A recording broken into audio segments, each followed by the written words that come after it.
ఈరోజు గౌరవ ముఖ్యమంత్రి చంద్రబాబు గారి ఆదేశాల మేరకు రాష్ట్రం మొత్తం కూడా 2 ఏళ్ల పరిపాలన మీద ప్రజా సమస్యలు ప్రజలకు అందిస్తున్న సంక్షేమ పథకాల మీద డోర్ టు డోర్ పాదయాత్ర చేయమని చెప్పి పార్టీ యొక్క ఆదేశాలు. దాని సెంట్రల్ నియోజకవర్గంలో ఈరోజు 1వ డివిజన్లో మొదలుపెట్టాం. డివిజన్ పార్టీ అధ్యక్షుడు సురేష్ కానీ, senior leader X corporator Nani, Bhargav, Janasena, మన బీజేపీ నాయకులందరూ, కూటమి సభ్యులందరూ ఆధ్వర్యంలో ఈరోజు పాదయాత్ర చేపట్టాం. ఎక్కడికి వెళ్ళినా ప్రజలు సంతోషంగా ఉన్నారు. ప్రజలందరూ కూడా సంక్షేమ పథకాలన్నీ ఏదైతే సూపర్ 6 హామీలు ఇచ్చామో ఆ హామీలన్నింటిని కూడా అమలు చేస్తూ ఉన్నాం. సంక్షేమ పథకాలు ఇచ్చిన మాట ప్రకారం 3,000 పెన్షన్ 4,000 చేస్తాం తొలి నెలలోనే.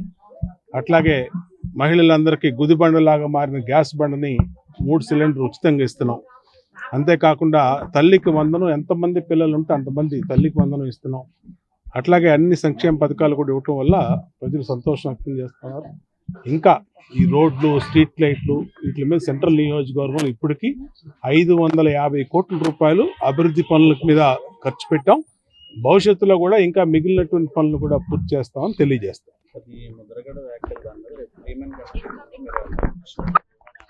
వెళ్తాం, ఖచ్చితంగా వెళ్తాం. పార్టీ ఒక నిర్ణయం ఆదేశించినప్పుడు ఖచ్చితంగా వెళ్ళాలి. వెళ్తాం, వెళ్ళిందో జరిగిందో చెప్తాం. జరిగిన విషయం అంతా ఓపెన్లో జరిగింది. ఇట్లేమి కాన్ఫిడెన్స్గా ఎక్కడో ఒక వైసీపీ పార్టీ ఆఫీసులో ముసుగులో మాట్లాడుకున్నది కాదు.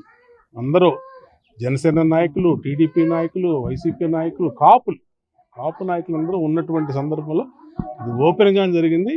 మాట్లాడిన నీటిలో ఓపెన్గానే మాట్లాడాం. దాని మీద ఏమడిగినా కూడా సమాధానం చెప్తానికి సిద్ధంగా.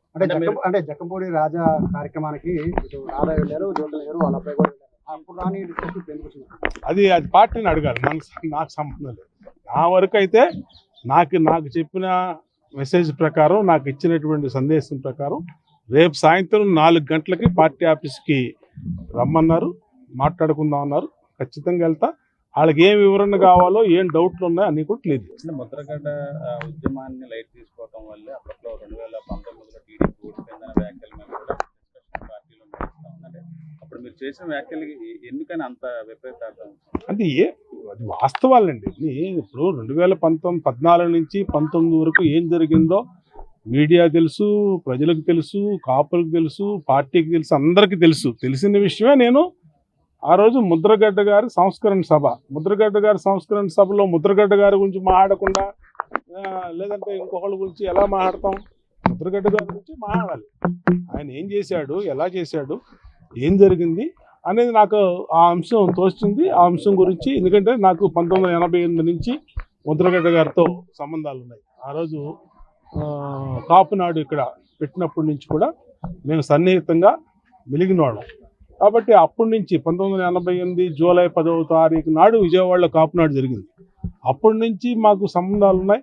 ఆ రోజు నేను ముద్రగడ్డ గారు నిరాధ్యక్ష కూర్చుంటే తెలుగుదేశం పార్టీ శాసనసభ్యుడిగా ఉంటూ నేను ఆయన్ని ఆపటానికి కాకినాడ వెళ్ళి తోట త్రిమూర్తులు గారిని కూడా, ఆయన కూడా ఎమ్మెల్యే, టీడీపీ ఎమ్మెల్యే, ఇద్దరం కలిసి ముద్రగడ్డ గారి ఇంటికి వెళ్ళి ఆయన్ని నిరాధ్యక్ష చేయొద్దండి, మీరు సమస్యలు ఏమంటే ముఖ్యమంత్రి గారి దృష్టిలో పెడదామని చెప్పి ఆయనతో మాట్లాడి నెక్స్ట్ డే మార్నింగే ముఖ్యమంత్రి గారు వైజాగ్లో ఉంటే నేను తోట త్రిమూర్తులు గారు మళ్ళీ విశాఖపట్నం వెళ్ళి విశాఖపట్నంలో ముఖ్యమంత్రి గారికి దృష్టిలో అన్ని పెట్టబట్టి చంద్రబాబు గారికి ఎమ్మంటే ఆయన 2 మంత్రులు పంపించాడు.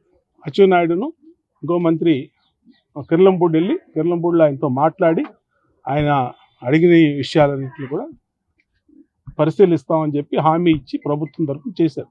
ఇన్ని వాస్తవాలు. దీన్ని ఎవరు కాదంటానికి లేదు, ఎవరు వక్రీకరించడానికి లేదు. కాబట్టి ఆ వాస్తవాలను నేను ఆ రోజు చెప్పా. రేపు సాయంత్రం ఏదైతే పార్టీ అధ్యక్షుడు లేదంటే ఎవరైతే మంత్రి నిమ్మల రామానాయుడు గారు ఎవరైతే ఉన్నారో వాళ్ళకు కూడా అదే చెప్తాం. ఎందుకు ఏముంటాయి దీంట్లో, ఉన్న విషయాలే చెప్తాం. ఉన్న విషయాలే మళ్ళీ ఆ రోజు మాట్లాడింది చెప్తాం. లేని విషయాలు ఏమి చెప్పాలి. అంటే ఇప్పటి వరకు లేదు, పెద్ద ఎత్తున ట్రోలింగ్ జరుగుతుంది. ఏ నాయకుల మీద జరిగిన ట్రోలింగ్ నుంచి విపరీతంగా చెప్తారు. దీని వెనకాల చాలా శక్తులు పనిచేస్తూ ఉంటాయి. ఇప్పుడు పార్టీలో పనిచేస్తున్నప్పుడు అనేక వ్యక్తులు ఉంటారు. దొంగ పేర్లతో కూడా నిన్న ఇక్కడ సత్య అని మా అమ్మాయి ఉంది ఇక్కడ డివిజన్ పార్టీ, ఆ అమ్మాయి పేరు మీద ఒక మెసేజ్ నాకు వ్యతిరేకంగా పెట్టించారు.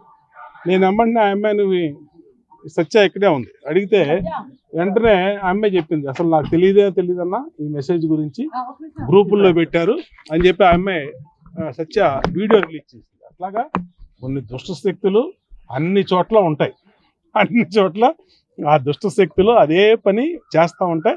బట్ ఈ దుష్ట శక్తులకి చూసి జడిసి పారిపోయేవాడు కాదు బోండావమా అనేది ఎన్నో పోరాటాలు చేసి ఈ స్థితికి వచ్చాం. ఊరికినే కేక్ వాగ్గా వచ్చి ఈ సీట్లో కూర్చోలేం. మేము ఎన్నో పోరాటాలు చేసాం. 2019-24 మధ్య 2 సార్లు బోండావమ్మ మీద హత్యాయత్నం జరిగింది, మాచర్ల, గుడివాడ. అయినా సరే పార్టీకి పనిచేసి. కాబట్టి నేనేంటో మా అధినేత తెలుసు, పార్టీ ఏంటో నాకు తెలుసు. పార్టీని ఇబ్బంది పెట్టే వ్యాఖ్యలు నేను చేయలే, ఉన్నది ఉన్నట్టు మాట్లాడడం.